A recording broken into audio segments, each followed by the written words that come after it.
आज हम लोग class 10 science chapter 15 our environment शुरू करेंगे और आज हम इस चैप्टर में आए हुए कुछ टर्म्स को जानेंगे, फिर अगले क्लास में कुछ टर्म्स को जानेंगे और इस तरीके से कर कर पहले चैप्टर में यूज हुए हम सभी टर्म्स को बेटर वे में जानने और समझने की कोशिश करेंगे।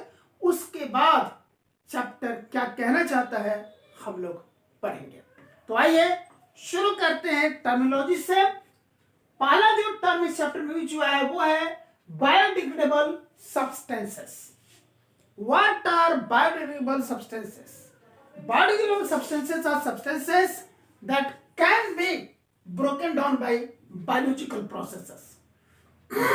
मतलब बायोडिग्रेडेबल सब्सटेंसेस वो सब्सटेंसेस होते हैं जो बायोलॉजिकल प्रोसेसेस से ब्रेक डाउन हो सकते हैं, यानी कि सीधी और ठेठ भाषा में हम लोग बात करें तो बायोडिग्रेडेबल सब्सटेंसेस वो सब्सटेंस होते हैं जो सड़गल सकते हैं, सड़गल के मिट्टी में मिल सकते हैं। उन सभी सब्सटेंसेस को हम लोग बायोडिग्रेडेबल सब्सटेंसेस कहते हैं। एग्जांपल के लिए वेजिटेबल वेस्ट, हमारे आपके घरों से जो भी जूट कांट निकलता है, खाने के बाद भोजन हम बनाते हैं तब कुछ सब्जियों के छिलके पत्ते वगैरह रह जाते हैं, खाना बनाकर खाने के बाद भी कुछ जूठे वगैरह रह जाते हैं वगैरह वगैरह। ये जो वेजिटेटिव वेस्ट हैं ये सड़गल के मिट्टी में मिल जाते हैं, इसलिए ये बायोडिग्रेडेबल सब्सटेंसेस है। जितने भी एनिमल डंग्स हैं वो सड़गल करके मिट्टी में मिल जाते हैं तो बायोडिग्रेडेबल सब्सटेंसेस है।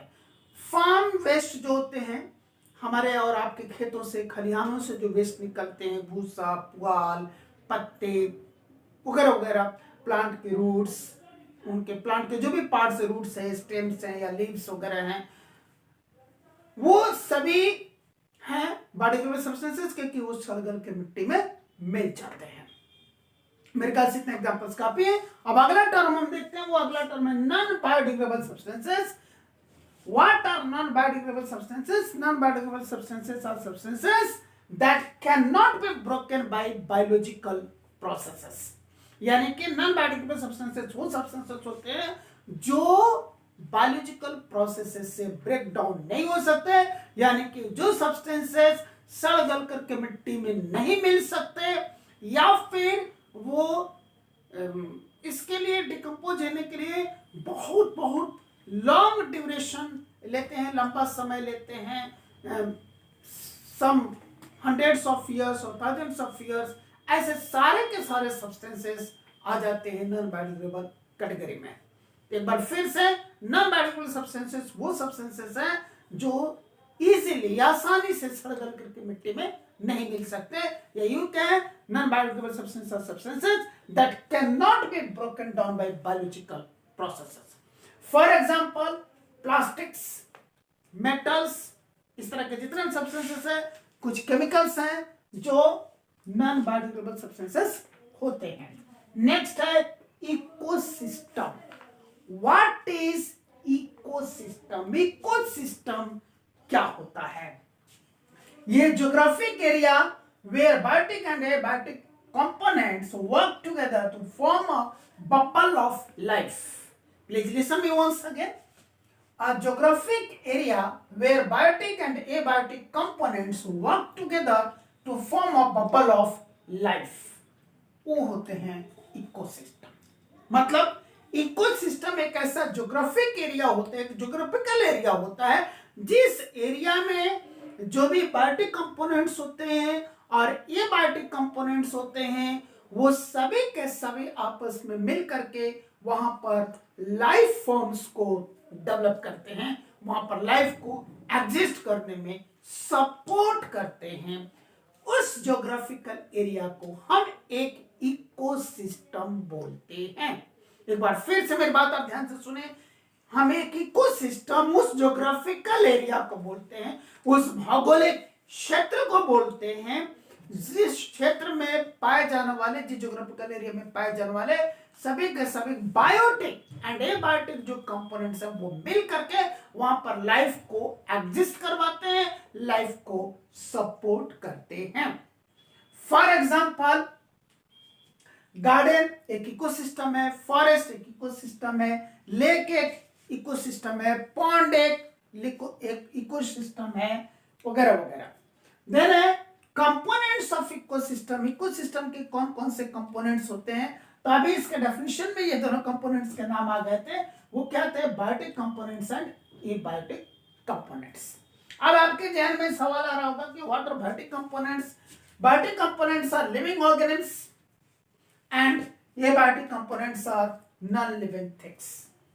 यानी कि जो भी लिविंग ऑर्गेनिम्स हैं किसी एक ज्योग्राफिकल एरिया के, उनको ही हम लोग बायोटिक कंपोनेंट्स कहते हैं, और किसी ज्योग्राफिकल एरिया में यानी कि इकोसिस्टम में जो पाए जाने वाले नॉन लिविंग थिंग्स हैं उनको हम कहते हैं एबायोटिक कंपोनेंट्स। लिविंग ऑर्गेनिम्स के एग्जांपल्स हो गए सारे के सारे, यानी कि बायोटिक कंपोनेंट्स के एग्जांपल्स हो गए animals, all kinds of animals, all kinds of insects, all kinds of birds and we all human beings. हम सब के सब बायोटिक कंपोनेंट मानते हैं।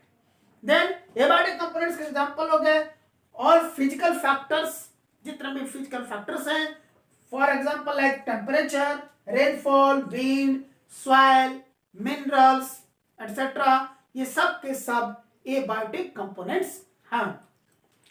देन लिविंग बीइंग्स जो है, अब उनके काइंड्स पर, टाइप्स पर हम विचार करते हैं। तो इस चैप्टर में 3 काइंड्स ऑफ लिविंग बीइंग्स की चर्चा हुई है, यानी कि 3 काइंड्स ऑफ बायोटिक कंपोनेंट्स की चर्चा हुई है, हम ऐसा कह सकते हैं। और वो कौन कौन से हैं, producers, consumers and decomposers.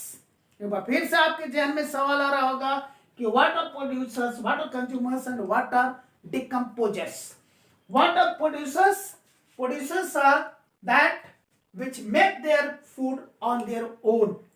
Producers वो होते हैं, यानी कि वो लिविंग बीइंग्स जो अपना फूड खुद बनाते हैं, प्रिपेयर करते हैं, उनको हम कहते हैं producers. Once again, producers are those living things which make their food on their own। यानी कि प्रोड्यूसर्स वो लिविंग बीइंग्स होते हैं जो अपना फूड अपने आप बनाते हैं। और अपने आप कैसे बनाएंगे जी? By the process of photosynthesis. और फोटोसिंथेसिस का प्रोसेस में आपको पता है बेसिक जो रॉ मटेरियल होता है वो है वाटर, कार्बन डाइऑक्साइड। ये बेसिक उसके रॉ मटेरियल्स हैं। हालांकि जो वाटर एब्जॉर्ब होते हैं, उस वाटर में कई तरह के न्यूट्रिएंट्स डिसॉल्व रहते हैं, और फिर इन रॉ मटेरियल्स को आपस में रिएक्ट करके फूड बनाने में जो भूमिका होती है वो एक केमिकल एनर्जी की होती है, और वो केमिकल एनर्जी ऑब्टेन होती है सोलर एनर्जी से। इसको मैंने आपको बहुत ही बेहतरीन तरीके से फोटोसिंथेसिस के प्रोसेस में समझाया था। ओके, फिलहाल हम इतना ही जानेंगे। Producers are those living beings which does the process of photosynthesis, यानी कि प्रोड्यूसर्स वो लिविंग बीइंग्स हैं जो फोटोसिंथेसिस का प्रोसेस करते हैं, या फिर हम यूं कह सकते हैं producers are those living beings which make their food on their own. Producers वो लिविंग बीइंग्स होते हैं जो अपना भोजन खुद बना लेते हैं। तो इस कैटेगरी में कौन कौन से हैं एग्जांपल्स में? All green plants, blue green algae वगैरह वगैरह। Then consumers, what are consumers? Consumers are living beings that can not make their food on their own. Consumers वो लिविंग बीइंग्स होते हैं जो अपना फूड खुद नहीं बना सकते, they obtain their food from producers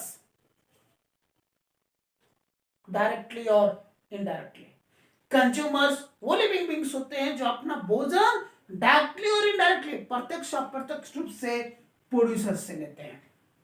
directly का मतलब है कि वो अपना फूड सिर्फ और सिर्फ प्रोड्यूसर से ही लेते हैं डायरेक्टली, यानी कि वो प्लांट्स के रूट्स खाएं, उनके स्टेम्स खाएं, उनके ब्रांचेस खाएं, उनके लीव्स खाएं, उनके फ्रूट्स खाएं, उनके फ्लावर्स खाएं, उनके किसी भी पार्ट को खा करके जिंदा रहें, टोटली अपना फूड वहीं से लें, तो डायरेक्टली डिपेंड हो गया।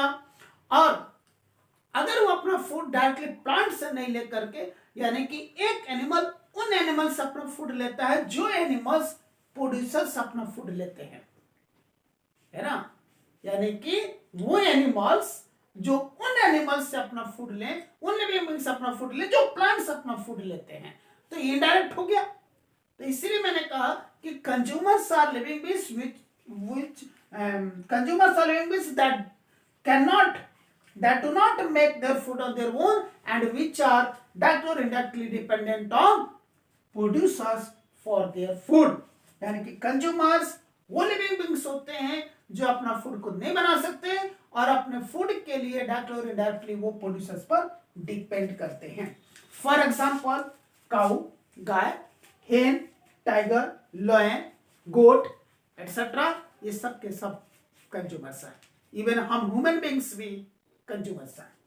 Next, decomposers are living beings that get energy by breaking down dead plants and animals. Decomposers वो लिविंग बींग्स होते हैं जो जिंदा रहने के लिए जो उनको एनर्जी चाहिए वो एनर्जी वो ऑब्टेन करते हैं डेड प्लांट्स और एनिमल्स को ब्रेक डाउन करके। जब वो डेड जो प्लांट्स होते हैं, मरे हुए जो सूखे हुए पेड़ पौधे हैं, सूखी लकड़ियां हैं, सूखी पत्तियां हैं वगैरह वगैरह, उनको ब्रेक डाउन करके जो मरे हुए लिविंग बींग्स है, मरे हुए जो एनिमल्स है, उनको ब्रेक डाउन करके वहां से अपना एनर्जी, जिंदा रहने के लिए एनर्जी ऑब्टेन करते हैं, उनको हम कहते हैं decomposers. For example worms, bacteria, fungi, ये सब के सब डिकम्पोजर्स है।